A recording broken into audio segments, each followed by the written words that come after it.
السلام علیکم۔ شعبان یہ وہی قابل قدر مہینہ ہے جسے نبی کریم صلی اللہ علیہ وسلم نے اپنا مہینہ قرار دیا۔ آپ صلی اللہ علیہ وسلم اس ماہ کی یہ بات پسند تھی کہ شعبان کے روزے رکھتے رکھتے رمضان سے ملا دیں۔ حضرت عائشہ صدیقہ رضی اللہ عنہا سے روایت ہے کہ میں نے رسول اللہ صلی اللہ علیہ وسلم سے دریافت کیا کہ یا رسول اللہ، آپ ماہ شعبان کے روزے کثرت سے کیوں رکھتے ہیں؟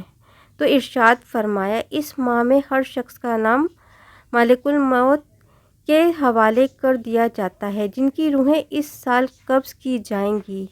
میں اس بات کو پسند کرتا ہوں کہ میرا عمل بارگاہ الہی میں اس حال میں پیش ہو کہ میں روزے دار ہوں۔ نبی کریم صلی اللہ علیہ وسلم کئی حکمتوں کی وجہ سے شعبان کے روزے پورے رکھتے تھے، لیکن انہوں نے ان لوگوں کو منع فرمایا جن لوگوں کو روزہ کمزور کرتا ہے، اور فرمایا کہ نصف شعبان کے بعد روزے مت رکھو بلکہ کھاؤ پیو اور طاقت حاصل کرو تاکہ رمضان کے روزے قوت کے ساتھ رکھ سکو اور دیگر عبادات نشاط کے ساتھ انجام دے سکو۔ لہٰذا شعبان کے کم از کم پہلے نصف روزے رکھنے چاہیے اور اس سنت کو زندہ کرنا چاہیے، اگرچہ یہ روزے نفلی ہیں، نہ رکھنے پر کوئی مواخذہ نہیں ہے۔ اس ماہ میں زیادہ سے زیادہ عبادت کرنی چاہیے، نوافل کی صورت میں کریں یا تلاوت قرآن کریں، درود و سلام کی کثرت کریں اور روزہ رکھیں اور اپنے گناہوں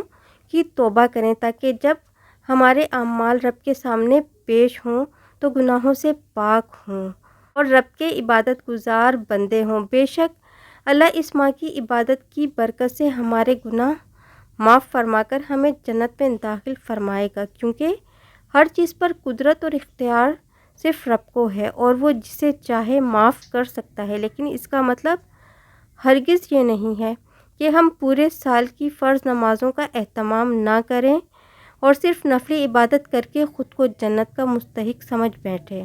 نفلی عبادت تو فرض نمازوں میں ہونے والی بھول چوک کا کمپنسیشن ہے۔